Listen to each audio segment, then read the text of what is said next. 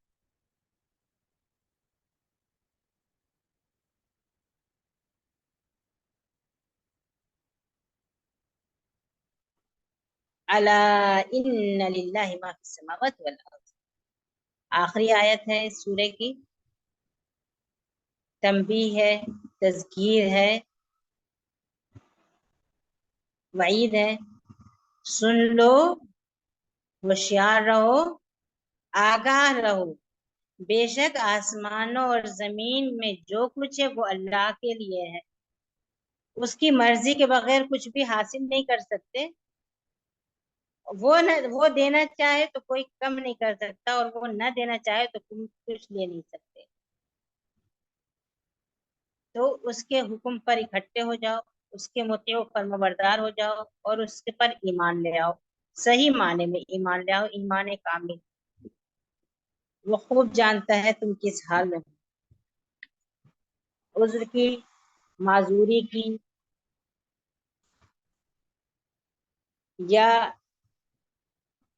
ایمان کی، یا نفاق کی، اخلاص کی، اپنے امیر کی اطاعت اور اس کے لیے مخلص و خیرخواہ ہو، یا بدخواہ اور اس کے نافرمانی کرنے کا ارادہ رکھتے ہو، جس حال میں تم ہو، جو کیفیت تمہاری ہے وہ اس کو اچھی طرح جانتا ہے۔ آگاہ رہو آسمانوں کی اور زمین کی ہر چیز اللہ تعالیٰ کے لیے ہے، اس کی ملکیت ہے، اس کے اختیار میں ہے، اور وہ خوب جانتا ہے تم کس کیفیت اور کس حالت اور کس جگہ پر ہو۔ اور جس دن تم اس کے پاس پلٹ کر جاؤ گے،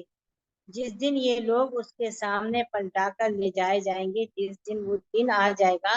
جب سب ہاتھ باندھے اس کے دربار میں کھڑے ہوں گے اور اس کے سامنے حساب دہ و جواب دہ ہوں، وہ ہر انسان کو اس کے عمل کا بتا دے گا، وہ ہر چیز سے باخبر ہے۔ یہ سورہ شروع ہوئی تھی سورۃ انزلناها وفرضناها، یہ سورہ ہم نے نازل کی ہے اور ہم نے فرض کی ہے، اور اس میں کھلی بھی نشانیاں ہیں تاکہ تم نصیحت حاصل کرو۔ اور کون نصیحت حاصل کرتا ہے اور کون نہیں کرتا ہے، اب یہ اختتام پر اس کے لیے تنبیہ ہے کہ تم نے کتنی چیزوں پر عمل کیا اور کتنی چیزوں پر عمل نہیں کیا، کن چیزوں کو غور سے سننا اور نظر انداز کر دیا، کن چیزوں کو سن کر انسنی کر دی، کن چیزوں کو سنتے ہی اس کی تحقیق کی، اس کو سمجھا اور اس پر عمل کرنا شروع کر دیا۔ تم نے جو کچھ بھی کیا وہ سب اس کو پتا ہے، اور جب تم اس کے سامنے پہنچو گے تو ہر چیز کا اس پر تم کو ہر چیز کا حساب اور ہر چیز کا ثواب یا عذاب تم کو مل جائے گا، اور اللہ تعالیٰ ہر چیز سے باخبر ہے۔ اور پھر بھی اللہ تعالیٰ اپنے علم سے کہ اس پر نہیں، اللہ تعالیٰ تو ہر چیز سے واقف ہے، اس کے باوجود تمہارے لیے تمہارے اپنے اعضاء کو گواہ بنائے گا، تمہارے رجسٹر سامنے نکل آئیں گے، اور تمہارے خود اعمال اور جہاں عمل کیا ہوگا ہر چیز اس کی گواہ ہوگی۔ یہاں ایک چیز اور بھی ہے جو یہ کہا گیا ہے کہ آپ ان کے لیے مغفرت کی دعا کریں۔ اس سے یہ سوال پیدا ہوتا ہے کہ کیا ہم دوسروں کے لیے مغفرت کی دعا کر سکتے ہیں؟ ہم دوسروں کے لیے کون کون سے نیک کام کر سکتے ہیں؟ کیا ہم کسی کے لیے نماز پڑھ سکتے ہیں؟ کیا ہم کسی کے لیے صدقہ کر سکتے ہیں؟ کیا ہم کسی کے لیے حج اور عمرہ کر سکتے ہیں؟ کسی کے بدلے روزہ رکھ سکتے ہیں؟ کون سی عبادتیں جو ہم کر سکتے ہیں زندہ لوگوں کے لیے، اور کون سی عبادتیں جو ہم کر سکتے ہیں گزرے ہوئے لوگ؟ حج اور عمرہ ثابت ہے، یہ جو شخص گزر چکا ہے یا جو شخص اتنا معذور ہے کہ زندہ ہے لیکن نہیں جا سکتا ہے، اس کے بدلے کیا جا سکتا ہے، چاہے وہ اپنی اولاد ہو، اپنے والدین ہو، دوست احباب ہو، رشتے دار۔ قربانی کسی دوسرے کی طرف سے کی جا سکتی ہے، چاہے والدین اپنی اولاد کے بدلے قربانی کر دیں، اولاد اپنے والدین کے نام سے کرے، یا کوئی اپنے دوست احباب اور رشتے داروں کے نام سے قربانی کر دیتا ہے، قربانی ہو جائے گی۔ صدقہ کیا جا سکتا ہے، زندہ لوگوں کی طرف سے بھی صدقہ دے سکتے ہیں، جن کے والدین زندہ ہو، جن کے دادی دادا زندہ ہو، جن کے اور کوئی زندہ ہو ان کی طرف سے بھی، اور دوسرے لوگوں کی طرف سے بھی صدقہ کیا جائے، اور ان کے لیے دعا کی جا سکتی ہے، ہر شخص کے لیے مغفرت کی دعا، اور ان کے لیے رحمت کی اور اجر و ثواب و منزلت کی دعا، جو بھی دعا کرنا ہو۔ خاص طور سے زندہ لوگ، اگر زندہ لوگوں کے لیے کوئی شخص، کوئی مسلمان اپنے مسلمان بھائی کے لیے اس کے پیٹھ پیچھے دعا کرتا ہے تو اس دعا کی بہت اہمیت ہوتی ہے، دعا دینے والے کے لیے بھی اور دعا اس کے لیے دعا کی جا رہی ہے اس کے لیے۔ اور جب کوئی مسلمان کسی مسلمان کے لیے اس کے عدم موجودگی میں اس کے لیے دل سے دعا کرتا ہے تو دعا کرنے والے کے لیے فرشتے دعا کرتے ہیں۔ تو اللہ تعالیٰ ہم سب کو توفیق دے، ہم ایک دوسرے کے لیے بھائی بھائی جیسے، بہن بہن جیسے ہوں، ہماری امت مسلمہ کی حیثیت ایک ایک فیملی، ایک خاندان جیسی ہو، اس کے اندر وہ اجتماعیت اور وہ مضبوطی اور وہ نظم و ضبط ہو، اور ہم اپنے بڑوں کا احترام کرنے اور ان کی عزت کرنے والے بنے، اور اپنے چھوٹوں کے پر شفقت کرنے والے، اور ان کے لیے آسانیاں ڈھونڈنے کے، اور ان کے لیے مغفرت کرنے کی دعا کرنے کے لیے کوشش کریں، اور ہم سبھی لوگ ایک دوسرے کے لیے ہدایت کی، صحت کی، عافیت کی، جنت کی، مغفرت کی، اور ہر چیز کے لیے ان کی دعا کریں۔ اپنی دعاؤں میں المؤمنین والمؤمنات کو یاد رکھیں۔ اقول قولی هذا واستغفر الله لي ولكم ولجميع المسلمين، اللهم اغفر لنا ولوالدينا ولمعلمينا ولمن لهم حق علينا وللسامعين، اللهم صل وسلم على نبينا محمد وعلى اله واصحابه اجمعين، سبحانك اللهم وبحمدك اشهد ان لا اله الا انت استغفرك واتوب اليك۔